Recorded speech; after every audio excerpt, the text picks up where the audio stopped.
Good evening, and welcome to the Night Owl, and a Happy New Year to you.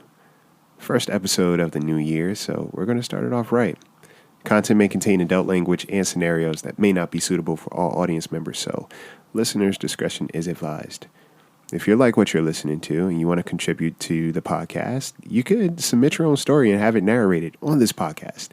Email at thebirdbrainpodcast@gmail.com with the subject headline Night Owl, and you can have your story featured and narrated. If you like what you're listening to on the podcast and you want to help the podcast, head on over to iTunes where you could comment, subscribe, rate, and review. Trust me, it goes a long way. It's a big deal knowing that you guys enjoy this as much as I do. Senses are compiled of memories, and how we retrieve those memories may be interesting, or how others retrieve them from us. Lock your doors, check your windows, and get comfortable, because you won't be sleeping tonight. I give you Candlelight.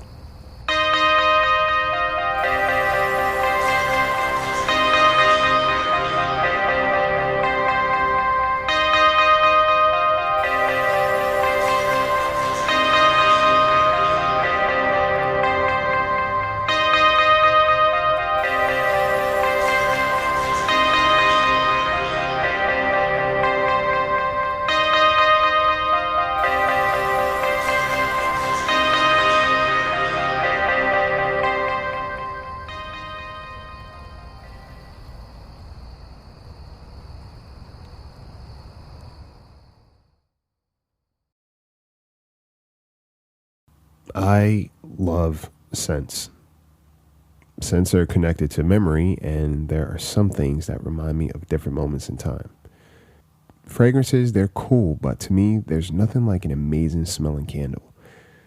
There's this one candle my mom always kept in the house. If I could describe it, lavender with a little hint of musk and all around awesome. I remember when my folks split. They had this huge fight, and that particular candle got knocked over. The wax, it was spilled everywhere. Some was hard to even clean up, but we got most of it. There was one spot in particular that wouldn't come up, and you could smell it every time you walked past. Sounds weird, but I'd hang out there. Right there. That's where I spent most of my time growing up. I guess in a weird way, it was comfort. I got older and moved out on my own, and I couldn't find that candle anywhere. I went to a bunch of stores. I even tried to order it online. No luck. But I was on a mission. I moved to a new town and was up for some exploring one day. Where I lived, it was pretty much the typical city life. But if you drove about an hour out, there was this peaceful, quiet town. They had a town center with a bunch of different shops, too. I walked around and just decided to explore. The locals were friendly enough. Some were eerily friendly, but I didn't pay it too much mind. They asked what brought me to town. I told them I was just shopping around, looking to pick up some new things for my new place, if the spirit moved me. They offered me some suggestions in terms of their spots that they like to go to. If you like knickknacks and candles, there's a shop you should check out. It'll be hard to leave that place. Honestly, they had me at candles. We parted ways, and I beeline for the shop. It's interesting because the shop itself was off a beaten path. The road to it was tiny. You have to get there by foot. It almost seemed like an alleyway, and the trees overhead, they met in the middle. It was scenic. It was a straight shot, and finally, I had reached the store. Glass windows all around, with a lot of hanging lights. Not many customers. I was greeted by a man and a woman, and my assumption was that they were husband and wife. Hi there, I'm Lo, and this is my husband. See, I knew it. My husband, Carlin. Anything we can help you with?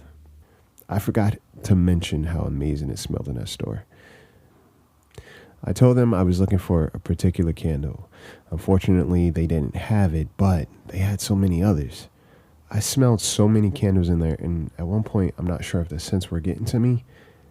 I started having these vivid flashes of other people in horrific situations. One candle was green, a deep green. And when I took a whiff of it, there was a flash of someone running through the woods like they were trying to escape. Another candle was a rusty color. When I caught a scent of that one, I saw someone sitting in the back seat behind the driver. But the driver didn't appear to notice them. And then they wrapped something around their neck. If none of these scents are working for you, we can make your own. A bunch of essential oils and some elbow grease, Carlin said. Sure. All right. We went to this back room.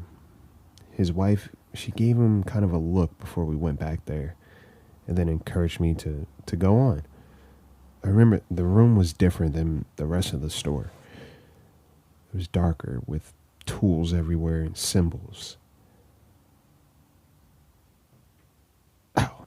I had pricked myself walking by some point sticking out. Got you good, huh? Carlin said. No worries. Carlin took a cloth and wiped my arm and then the point of the fixture. He set me down in front of a bunch of herbs and jars full of oils. The oils were kind of thick. And then what appeared to be bone fragments. Think of the scent you want by thinking of some of your favorite memories. We sat for a while, and I thought about all the memories from that one candle. And I chose the jars as instructed. He put everything together. He took the ingredients to the back, and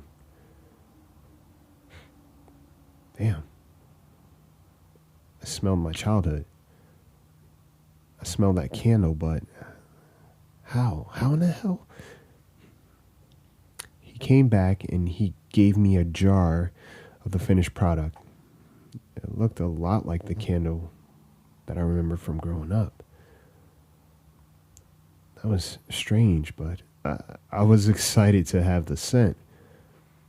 I spent years trying to get this one scent. I paid and I left, and I guess I didn't realize how long I'd been there because it was much darker now. The trees looked different too. Even the path leading me back looked like it changed almost. When I got back to town, it was empty. I found my car alone in the parking lot. I hopped in and just headed home. When I finally arrived home, the first thing I did was drop my bags and light that candle. I forgot all about the cut on my arm until it started to burn. I remember I took a nap and my dreams were disturbing. I saw silhouettes of two people standing over me. I could hear screaming in the background and I guess were chains. All I saw were lights passing me overhead. I couldn't move, and that's when everything went dark. That's when I woke up. Shit, I realized I fell asleep with the candle on. But when I ran to get it, it looked like it had already been blown out. My wrists, they were on fire. Almost as if they had restraints around them.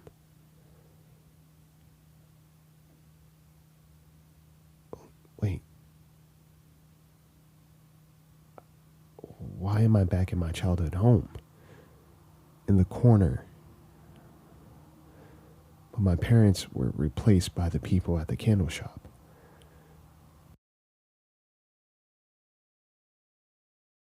So there you have it. Tune in next week for another story to keep you up at night. And again, if you have stories of your own that you'd like to submit, email at thebirdbrainpodcast@gmail.com with the subject headline Night Owl.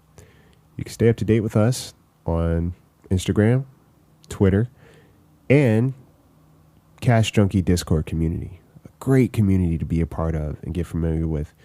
So many podcasts, so many amazing people. And just a great time. Till then, sleep tight.